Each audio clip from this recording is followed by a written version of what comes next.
There she goes. I think I got it. So we'll see. We'll see at the end how we feel, and if we don't want to, we won't share it. That's funny. Well, so go ahead. No, that's okay. Okay. We've got Chuck, and is it Quintana? Quintana with us today. I think that Lanae found Chuck. You'll have to tell us a little bit more about that, Chuck. And of course, we all know Lanae, right?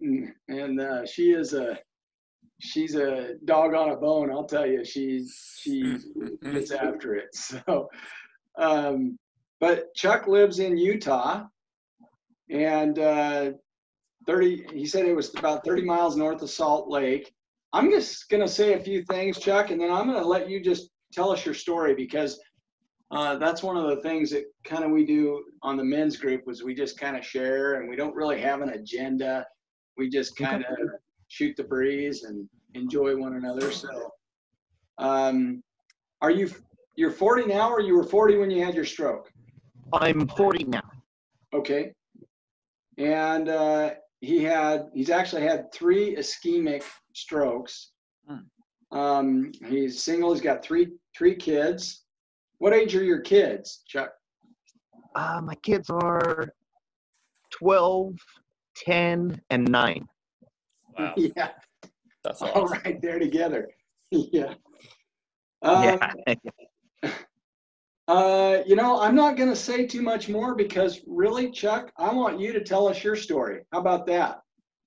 Yeah, sure thing. Yeah, so go ahead and kind of take it away, man. Okay. So my name is Chuck. My real name is Patricio Quintana, but most people can't say that. So, so Chuck is a lot more easier for people to remember. And where I got that, so when I got this nickname, when I was a baby, I had blondish hair and bluish eyes, and I'm Mexican. So my aunt saw me and she was like, "Oh my God, he looks like Charlie Brown." So that's how Chuck stuck. That's funny. That is great. So yeah, that's why I go by Chuck. It's a lot easier for people to say, and yeah, it's a good little icebreaker. But so yeah, I am 40 years old. I have 3 kids. I'm a single father of 3. I live with my parents. I guess I'll just I'll start by telling you things that I've been through. In this short time I've been on Earth, I've been shot with evil intentions. I've been homeless. I've battled drug addiction for many years. I've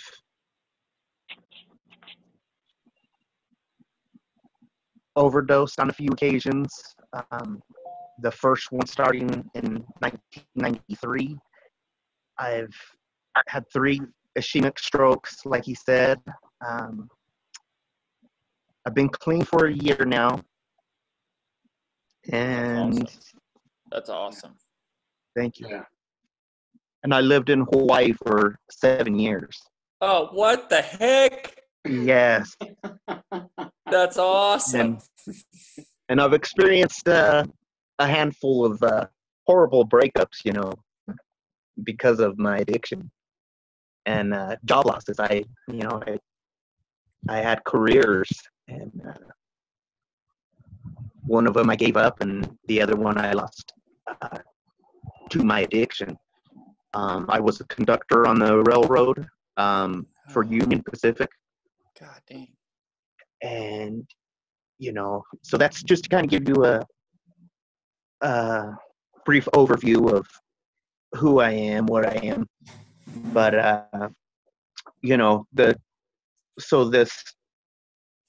the trauma, like where this started was, I would probably say in 1997.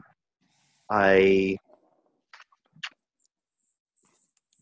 had a cousin pass away at a young age, and I was only 18 at that time. I was shot on Halloween night, 1997. So then I had to relearn how to walk. The emotions, the torment that I put myself through, trying to overcome those demons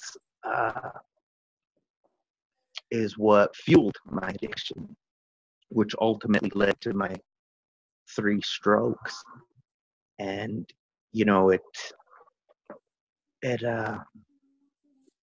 it was tough. I had to relearn how to walk at 18. And, that was a huge shock for me because I was I wrestled in high school. So I was in good shape, at 18. And to wake up one day and have to realize that I have to start all over. Like I have to learn how to walk again. I have to learn how to run again. The pain, it was so close to my sciatic nerve that the doctor figured that the percussion of the bullet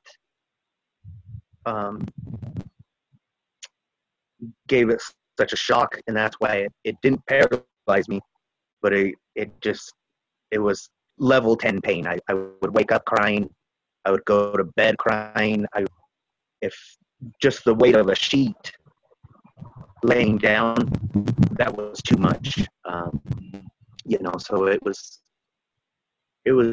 pretty traumatic, and not being able to come to grips with that, and not being able to speak about it. I would speak about it, but only when I would drink, and then that turned into using drugs as well.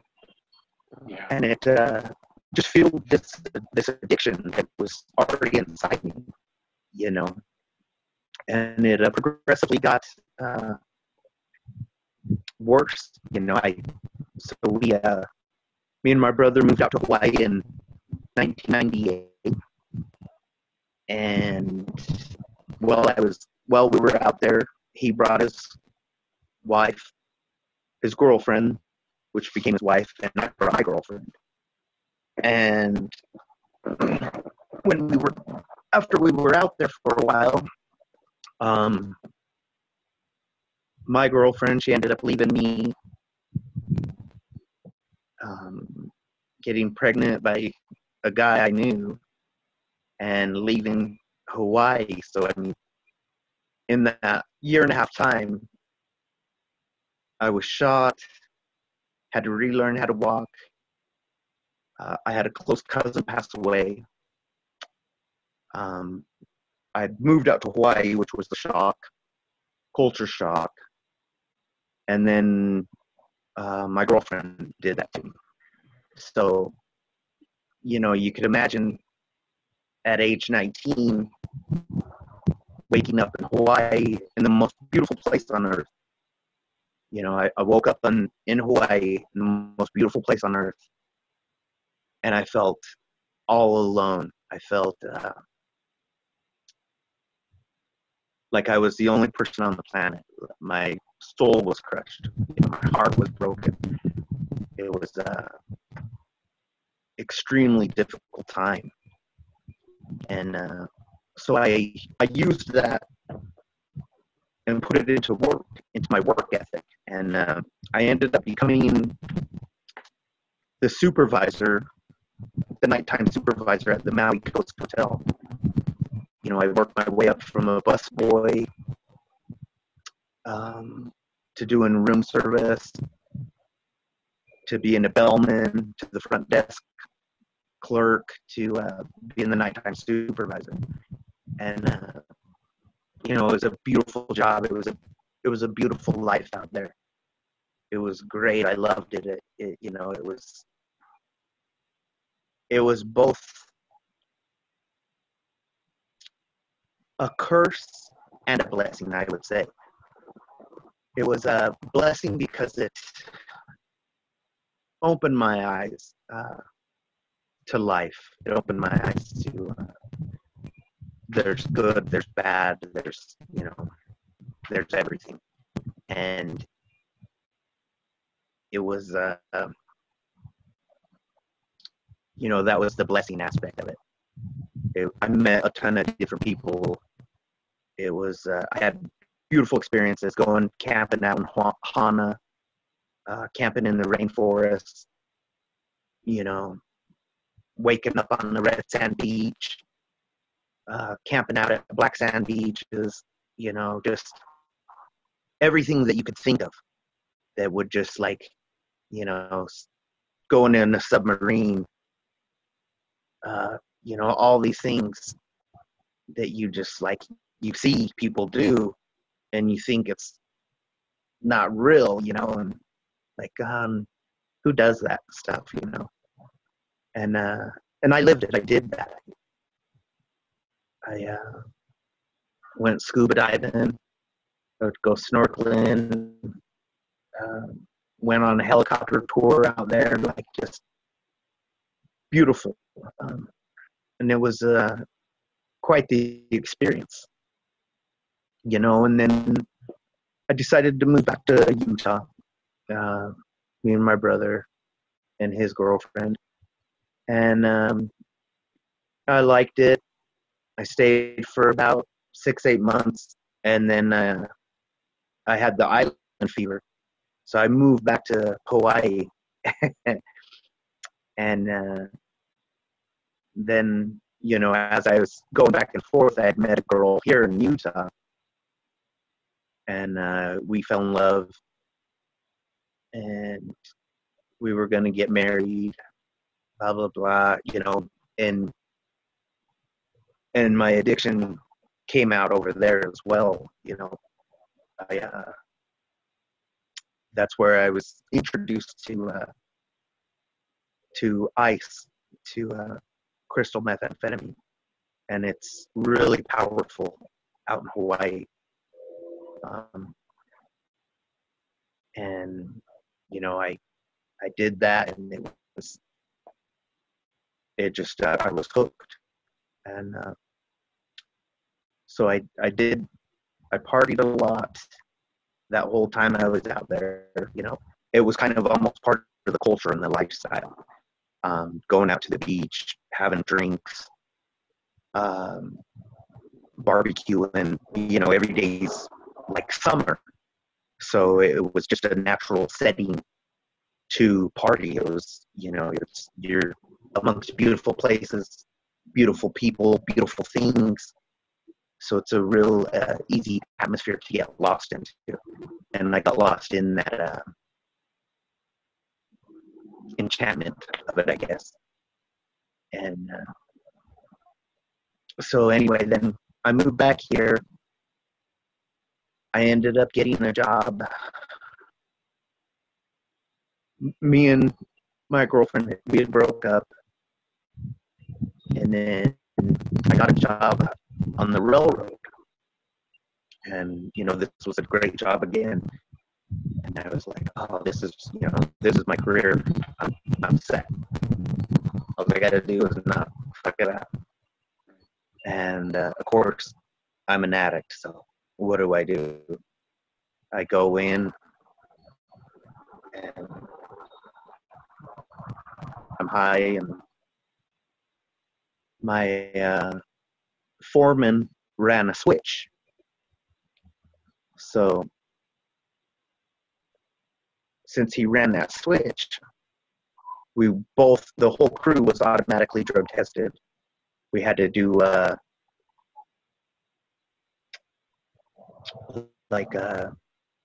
it was almost like going to court. because it's a federal job, you know, we had to write out what happened, you know, tell everything about it, and then go to like a mock court. And so, you know, after that, I was like, oh my God, I knew then that I was, go Rico. I knew then that I was too addicted. I was too caught up, and that I couldn't stop on my own. And at this point, I had my 3 kids. I ended up with I had a girlfriend at that time, a different one, and she was into drugs as well. So we ended up just using for that next year, and I became homeless. My parents took my kids in, and I just survived that year. That's all it was just survival, primal urges being satisfied. Drugs, sex, feeding that addiction, stealing, you know, just doing whatever I had to do to get that next high. And it was a horrible up and down time, you know. I did that for that year, and then I was introduced to treatment. I went into treatment in 2014, and I bounced in and out of treatment till 2016. And I transitioned out of treatment. I was doing really good, and I, you know, I had an argument with my parents. I was staying here, and I cheated on my girlfriend at the time, and I was just, you know, doing things that I shouldn't have been doing, and it just it led me into that mindset of, I've already done this, I've already messed up that much, so I relapsed again, and that was a few days before the stroke. And so then I relapsed on or during my relapse on December 10th, 2016. That's when I had the strokes. I had ran off, I took off, didn't tell nobody where I was. My sister, she knew that something was really wrong.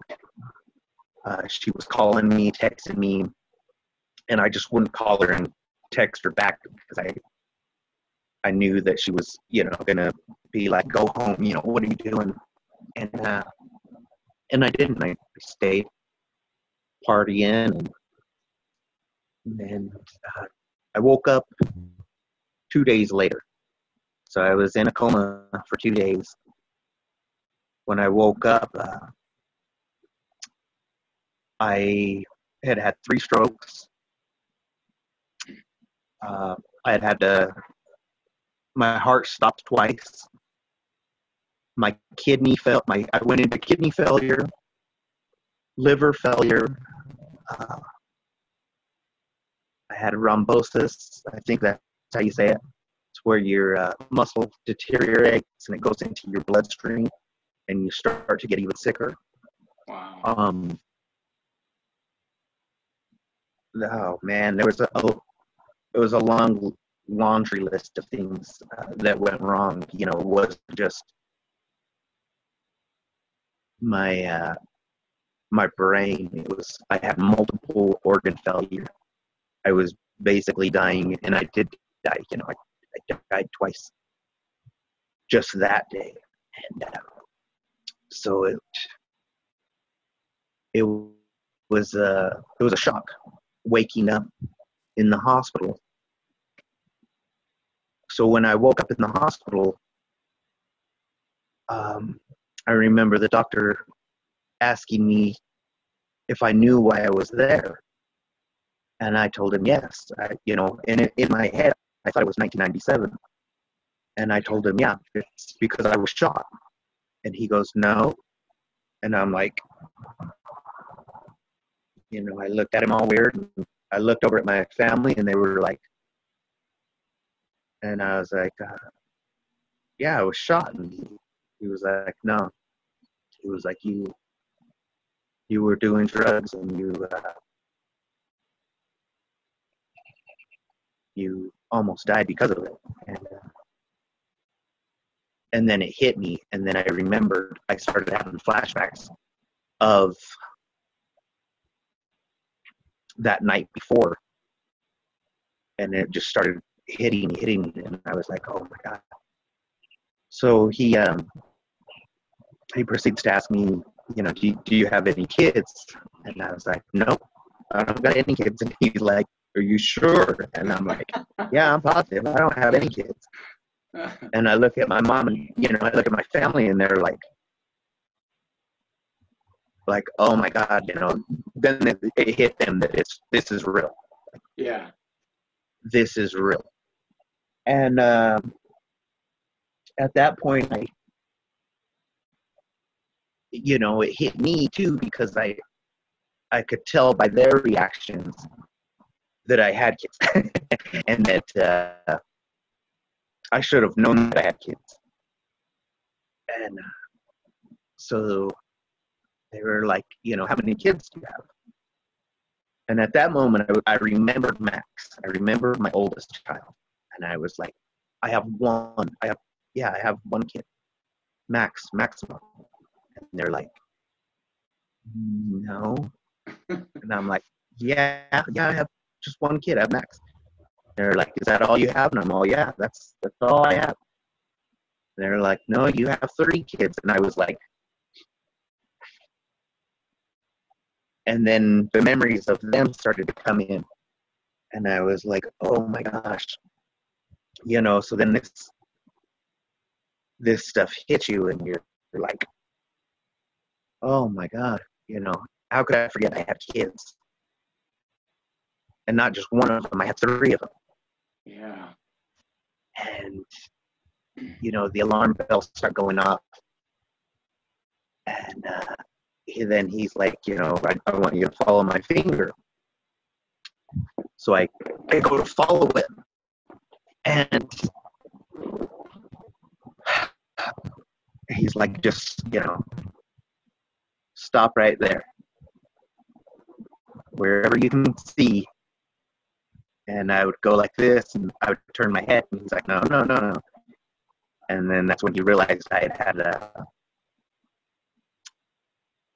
oh, geez, how come I'm going blank right now? Right side harmonious hemianopia. And, it's where, if you don't know, or I'm sure some of you know about it, or if you don't, it's where you lose the vision on your right-hand side. Yeah. And so this was another, huge shock, too. I was like, oh, my gosh.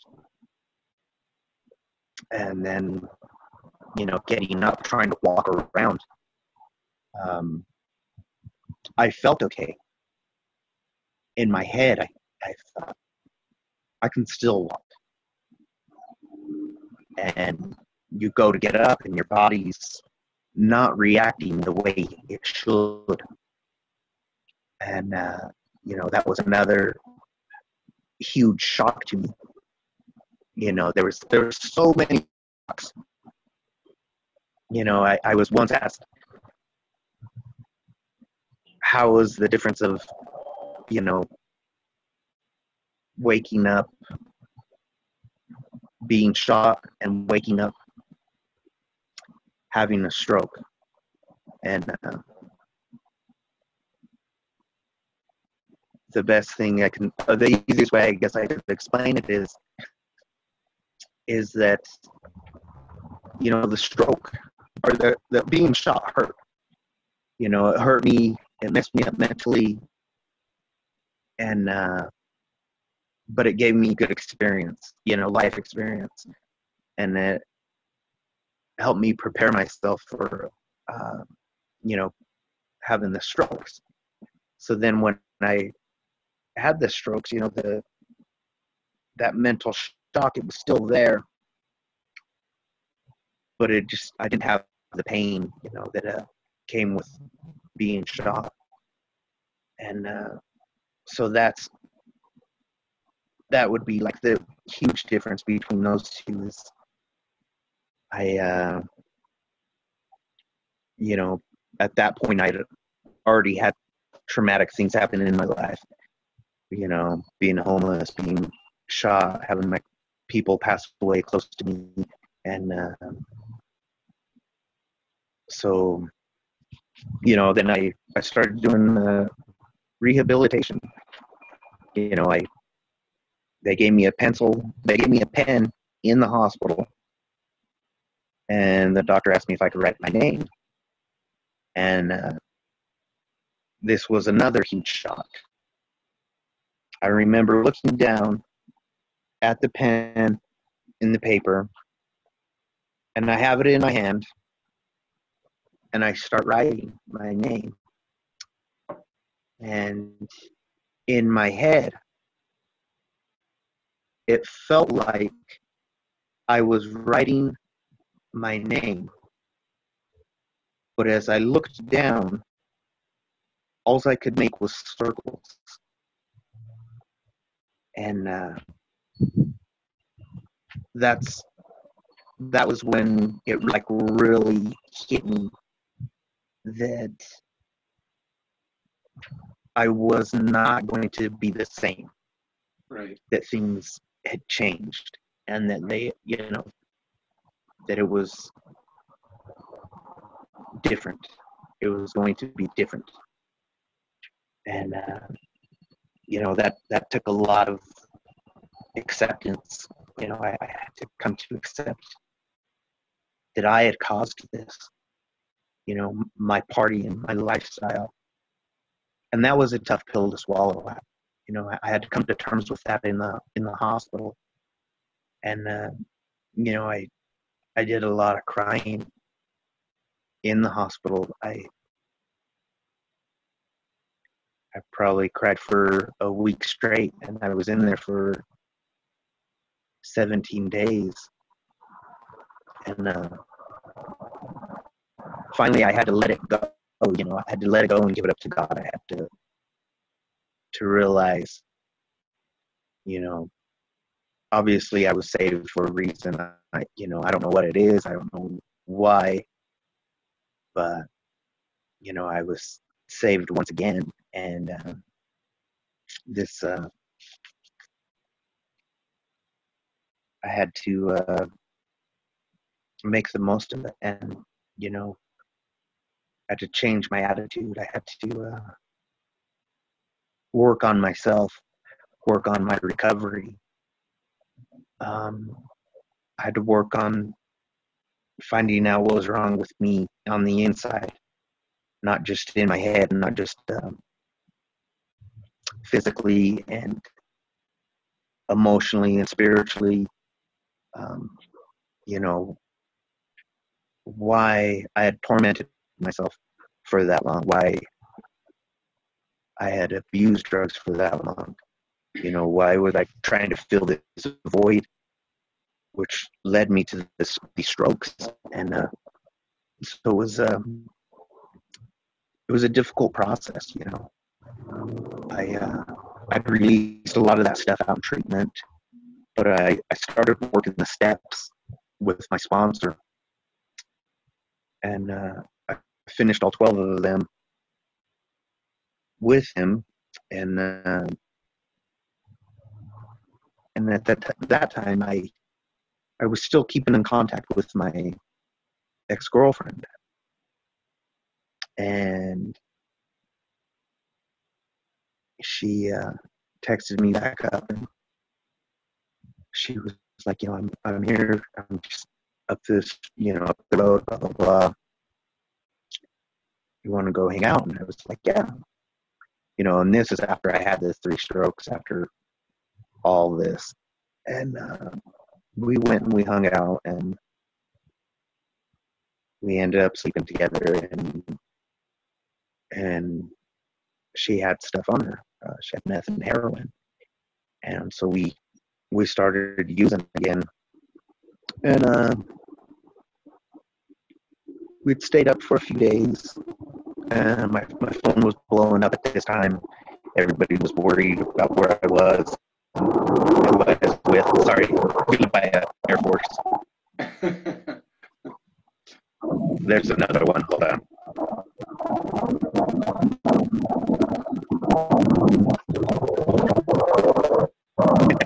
I think it's just 2. There we go. And so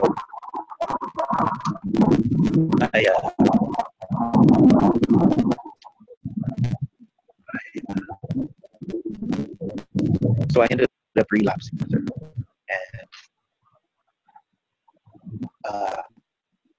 that last night that I relapsed with her, I realized I shouldn't be doing this. The doctor told me, he was like, your next relapse could be your last. You've really got to be careful. And so we were partying that night, and I started shaking like uncontrollably, and my movements were erratic and jittery. And I remember laughing because I thought it was funny.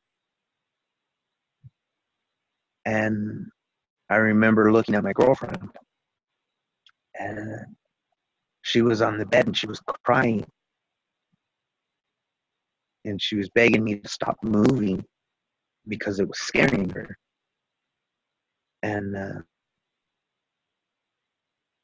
And I thought it was funny, and I kept moving because it felt good. And, and to move, it was just kind of, I was watching myself, and I thought it was funny, at the time. And, the next day I woke up and I was like, what the hell? What are you doing, Chuck? What is going on? And, thank God my sister and my mom, they ended up finding me and took me back home. And, I've been clean ever since. But it's, I still think about using here and there. It's not as bad. Now I have tools. I try and take it one day at a time. I let go, let God. I give it away. I give it up to God. I try not to hold on to stuff, to horrible memories and bad emotions. I've learned to talk about things, that you release it out to the universe when you do this, and it makes me feel 10 pounds lighter. It makes me feel like I'm not dragging around this backpack of torment and bullshit. And that's how it feels recovering from the stroke as well. You carry this. You can beat yourself up. You talk down to yourself. You become impatient. You get angry. You're sad. you have all these emotions running through your head. These what ifs. How could I have stopped this? You know, what could I have done differently? And you know, you have to let go. You have to. You can't dwell on that kind of stuff. You know, some of the tools that I've learned is halt, and it's don't ever get too hungry, angry, lonely, or tired, and it works in both recoveries. You know, in the stroke recovery, it works because if I get too hungry, I get ornery and cranky. If I get too angry, you know, then I'm going to say something or do something that I'm going to regret. If I get too lonely, you know, then I'm searching for an outlet, an emotional tie that's not going to be healthy. Right. And if I'm too tired, I also get ornery and angry as well. So, you know, you have to learn to control these emotions and these feelings. And it's a difficult process, but it's a process that I've learned over the years through lots of trial and error. You know, now I try and pause, think, and act before I do something or say something. Right. Because, you know, if you just say whatever is the first thing off of your head or your first thought, it's not always good. So it's better to just pause, think, and then react, then speak or act upon it. You know, these I've had to learn all these different tools. You know, I've had to learn to watch my character defects. If I'm getting too impatient, if I'm not being on time to my appointments, you know, all these things, procrastinating, you know, getting jealous, envious of people, you know, because they might be able to speak better than me now. They might be able to remember more, and more clearly be able to explain things clearly. You know, I still struggle with speaking as I get more tired. There'll be a longer delay, and so it's one of those things that I've had to become accustomed to. Because before, when I would speak, it would come out fluidly, consistently, and there was not this delay, or what I felt like is a delay now. And you know, these are things that I've had to overcome. You know, the personal demons of addiction, the personal demons of the stroke. You know, how do you put this stuff behind you? How do you overcome it? You know, when every day, every moment seems like it's an eternity.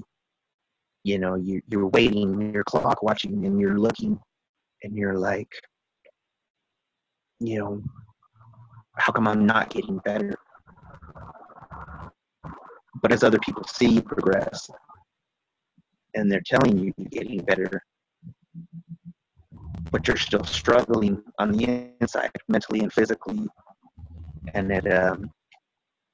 it's tough. You know,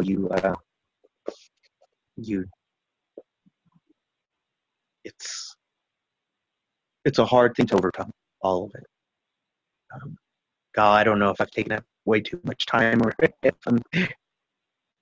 You're doing fine, bud. You know, that's a a fantastic story, and you know, very. I'm trying to think of the right words myself. True, heartfelt. You know, I think what you're doing today, and it's, I shouldn't even say what I think, I suppose, but it's huge. What this telling your story and sharing this with us and with other people, that has an impact on people. It has a real impact, and that story. And I'm not trying to interrupt you if you've got some more to say. You know, we've got another 10 minutes here. You know, don't let me interrupt you, but it's very impactful, and I so appreciate it so much. Yeah, no, I totally appreciate you guys having me. You know, it's you know, life is, you struggle in life, and life isn't always fair, and you're always going to be throwing obstacles and everything that you have to learn to adapt and overcome. And you know, like I said, it's not easy. It's a process, and you know, I look at everything that I've been through, and I think about it like, you know, there is this the reason that I am on earth, is to share this story, to Right. give people hope, to allow people to know that, you know, you can overcome things, you know, that are huge obstacles. I remember being homeless, and you know, just thinking I wanted to die. I didn't want to live, and you know, what do I do from here? Like, how am I ever going to be a productive member of society ever again? If I'm ever going to be that, you know, am I ever going to be able to turn this around and overcome this? And you know, it's like the stroke. You know, you it's like that. You hit rock bottom at some point in your recovery. You wake up and you hit rock bottom, and you have to decide, you know, as long as I can walk, as long as I can talk, as long as I can think, I'm going to get up and I'm going to try to do better. You know, every day I wake up, I read spiritual readings, and I'll write about that spiritual reading. And you know, this has become such a habit for me now that when I don't do it, I don't feel complete that day. You know, like, I have to read spiritual readings. You know, it keeps me grounded. It keeps me centered. It keeps me focused every day, and reminds me, you know, that I can't pick up. I don't know how to drink and just have one. Right. It's just not coded in my DNA. Right. And I can't do anything like a normal person because of my addictive habits and behavior. But you can affect a lot of people by telling your story. You lived through it. Like you said, God had a plan for you, right? And Yeah.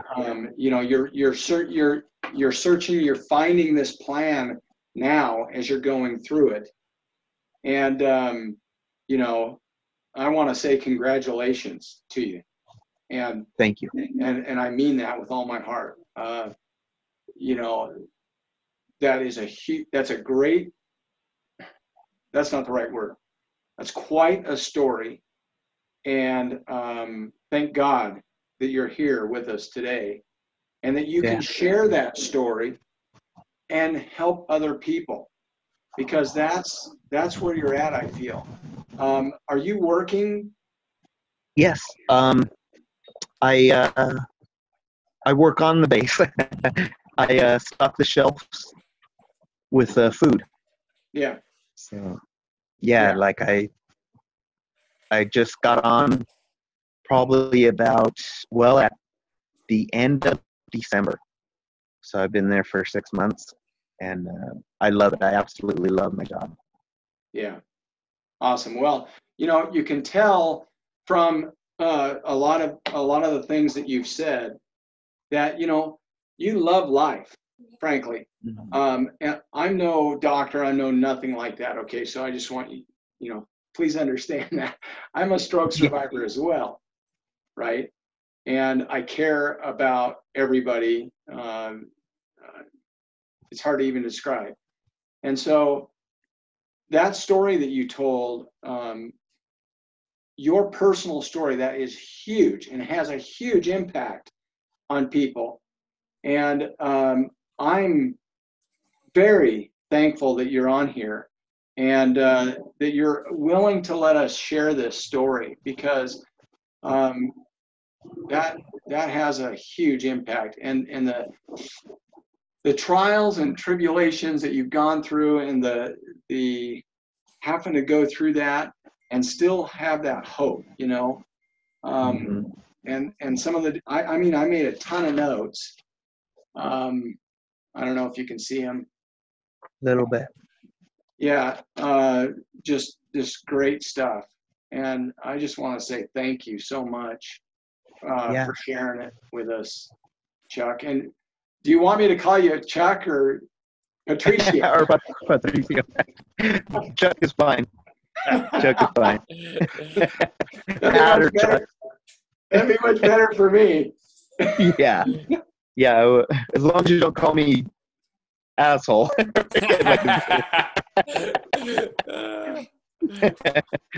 Yeah. But Any of the rest of you guys want to ask Chuck any questions or say anything? Chuck? Yeah. How long? 2 years or? How long have I been clean? No, stroke. Oh, how long ago was it? Yes. It was 3 years ago, 3.5. Oh, nice. Yep. That's awesome. And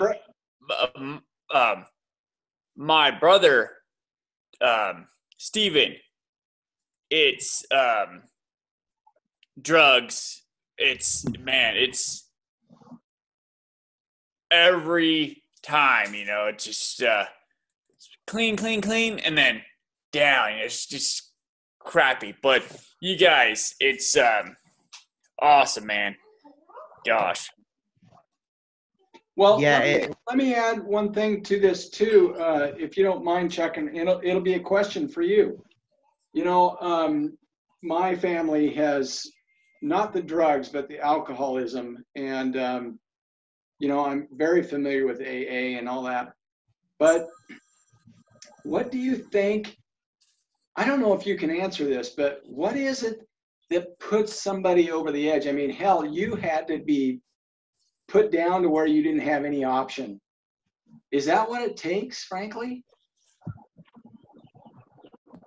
Everybody's rock bottom is different.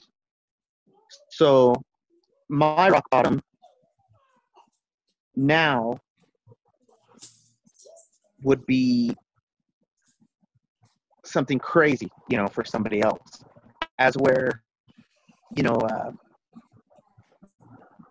a few years ago, my rock bottom might have been getting a DUI and wrecking in my car and losing my girlfriend you know, to alcohol and drugs. And, you know, the thing with a rock bottom is it can always go lower, no matter how low your rock bottom you think is the lowest. Unfortunately, we're humans, and just like we can raise the bar, we can lower that bar. So that's probably one thing that you know, I don't know if that answered your question. Sure. But yeah, you can always lower the bar, and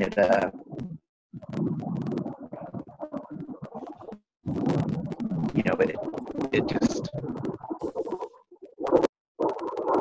you never know what's going to trigger, or how you're going to react to that trigger. So you know, that's, oh, hold on. Got the jets flying. Yeah. You know, and so that's why I pray and meditate. That's my boy Max. Hey, Max. But that's why I pray and meditate and read spiritual readings every day. I contact my sponsor. I keep in touch with other addicts on a regular basis to make sure that my mental state is always okay. Yeah. Because at any day, at any time, and at any moment, I could be put into the wrong situation, be around the wrong people, and have the wrong thing in front of me. Right. And I could relapse, you know. So I have to keep that in mind. And it takes it's a daily repetition, keeping in touch with your spirituality that has helped keep me clean and get me going this far. Yeah. It's awesome. That's awesome. Go ahead, Brett. Did you have anything else, bud? No, man. Thank you. It's Chuck, it's awesome, man. Yeah. Thank you. Another jet, That's awesome. Here goes another one. I can see him. Just right. Yeah, Jock, did you have anything, bud, before I go? No.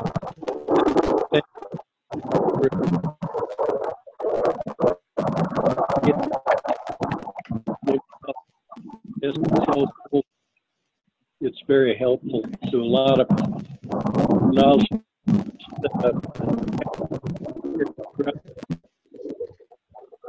Might get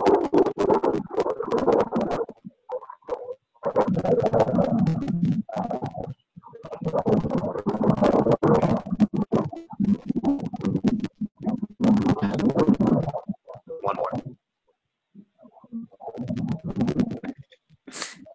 Those jets are crazy, man. Yeah, they are.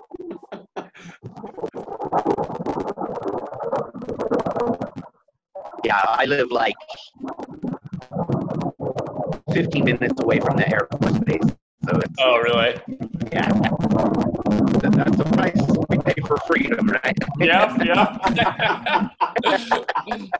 That's right. It's a small price. It's a small price to pay for freedom. That's right. That's right. And Jock, I hate to say this, but we couldn't hear what you were saying because the planes were flying by. Oh, well, mostly it was just a thank you to Chuck. And I'll pass this along to Jack for some inspiration for him. That's awesome. I appreciate that so much. We'll talk more about Jack's situation. We talked a little bit in the beginning, but that's a tough one, bud. And I think that Chuck's story will definitely help. And yeah. And Brett, I so appreciate you too, bud. And we're gonna have to dig the story out of you pretty quick. Okay. Yeah. I'm interested to hear. What's that? I said I'm interested to hear his story. Absolutely. Well, thank you guys so much. Appreciate all of you guys so much. I can't even explain it. Last couple of things real quick before I hang up here. The next meeting isn't until the 16th of July. Okay. Yeah, and we're going to have Andy Sebastier. He's a PT. He talks about controlling your breathing and stuff, and he's going to be on there. Chuck, you are welcome anytime. I hope you do. I hope you come on board with us and become part of our little group here. We're just a bunch of guys, and we like to, sometimes guys like to talk about things that we may not be comfortable talking with our other family members about. And that's what this is really about. It's about us coming together and being able to say stuff however it comes and understand it from a guy's perspective. And so that's why it's about being able to reach out and know that somebody's got their hand out there and willing to help you and pick you up and take you. So I totally appreciate it. Are you okay if I share your email with these guys? Yeah, perfectly fine. Okay. Perfectly fine. Well, thank you so much again. That was awesome, Chuck. Thanks, Brett. Yep. Thanks, Keith. And see you guys. We'll see you guys next time around. All right. Well, see ya. One more thing. What date was that? July 16th. Well, I'm sure you're gonna send me an email too, though. Right, but it's the 16th, and it'll be at 4:00 again, our time. Okay. Mountain, yeah. Not my time. Okay. yeah. Did you tell them about that? All right, man. Okay. All right, guys. Thanks for having me. Bye. Hey, buddy. Bye. Bye. Bye.